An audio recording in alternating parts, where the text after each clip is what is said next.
So what the sanctions questions is concerned, what we see is that the sanctions already have a massive effect on the Russian economy. There are skyrocketing inflation, there is spiraling interest rates, so the effect is visible. Companies are leaving Russia. You see they are really grinding sanctions and biting sanctions. These sanctions are part of our approach that we want peace through strength. And it's very clear that unless Russia demonstrates by facts the true willingness to achieve a lasting and just peace agreement, we will increase punitive sanctions against Russia. So the precondition is first we have to see that there's action on the side of Russia towards a just and lasting peace agreement. Presently, there is no lasting peace agreement, so that it's much too early to speak about anything of potentially maintaining or increasing or lifting sanctions. This discussion can only be led after we've seen concrete steps on the Russian side.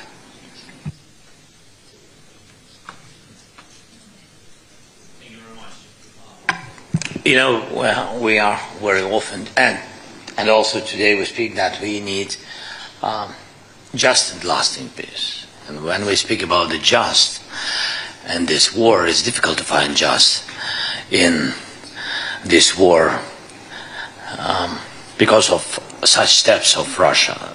Their war, their way of this war, how many people they just killed, and thousands in the prison, and stolen children.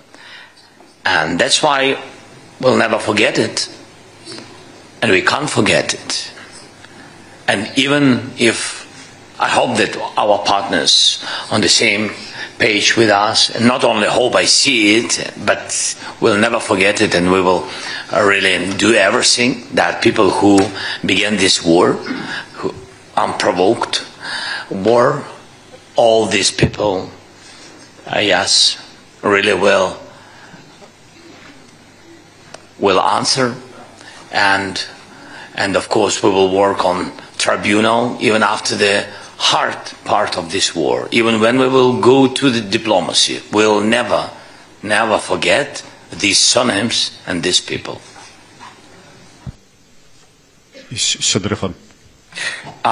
I think so that how to open clusters quickly on the way to EU and what we have to do for this. I think all the answers can give you really the President Ursula von der Leyen. She knows when she and President Costa, I think they know when we will be in EU. Really? No pressure.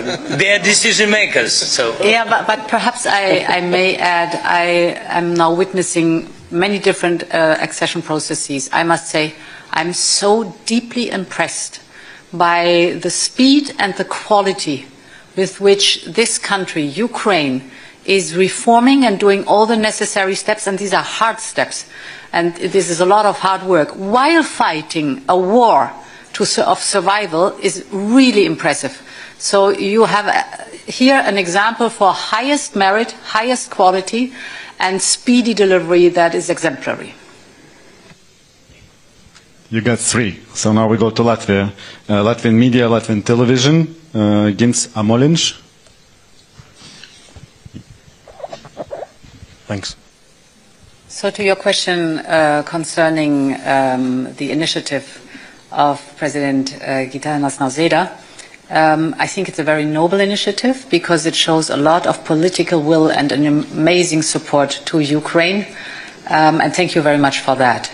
The process of accession, we always repeat, is merits-based. Basically, it says there are certain conditions and reforms that you have to do and you have to implement them so that the conditions are right for an accession. And it's good for the European Union and it's good for the accessing country. So that is always necessary.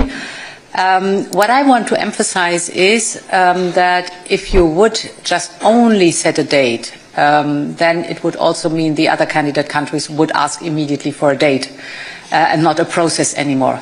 But again, I really appreciate the political will that is there. I would even say Ukraine, merits-based process, if they continue at that speed and at that quality, perhaps they could be earlier than 2030.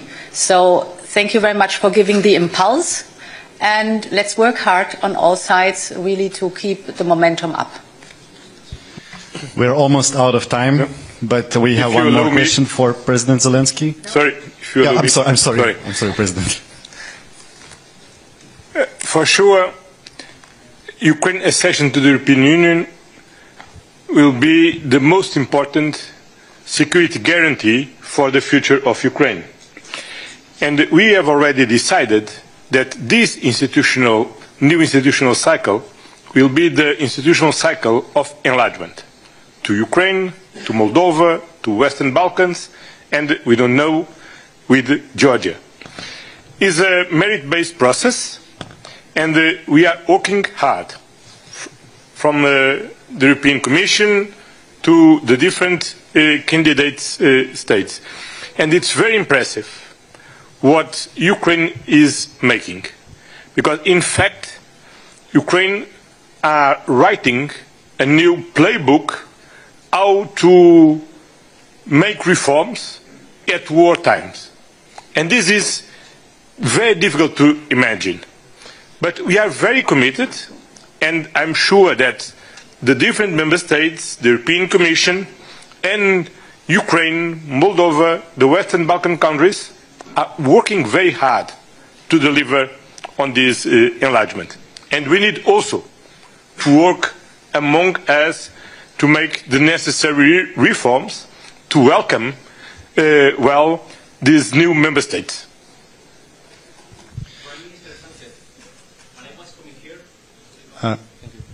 El Confidencial, Fermín Torrano.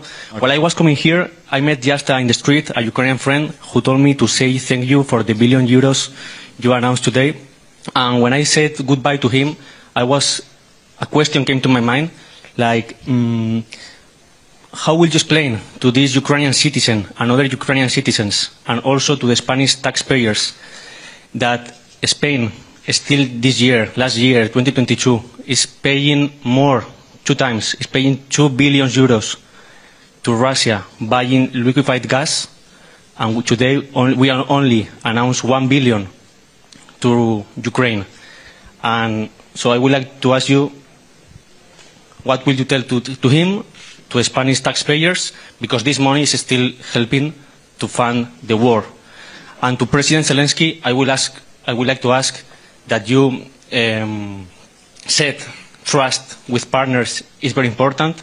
So I would like to know, how do you feel with partners that still pays money, a lot of money, more money than they give to you, to the enemy, or partially at least?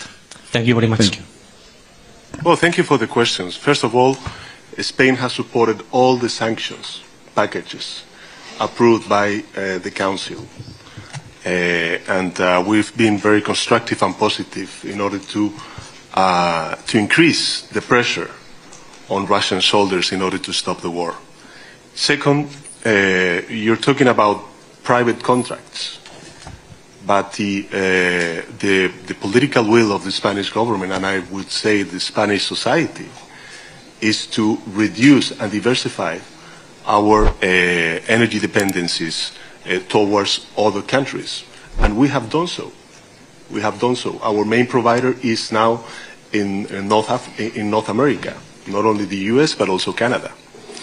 And last but not least, I would say that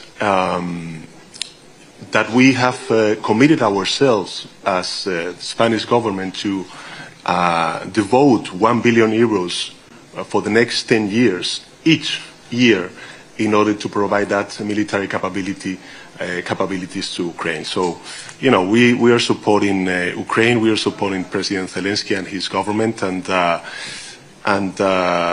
I do believe that even if we're far away from the front line, because we are coming from the Iberian Peninsula. We have also a good representation of the Iberian Peninsula with the President of the Council, Antonio Costa, and myself.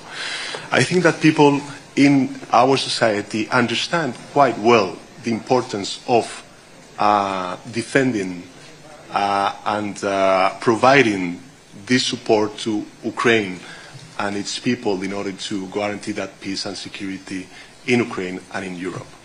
And by the way, you know, when it comes to enlargement, since we come from a country which became a member state of the European Union back in the 80s of the 20th century, we're always open and very constructive in the approach of the enlargement of Ukraine, Moldova, and Western Balkans. So, you know, I think that,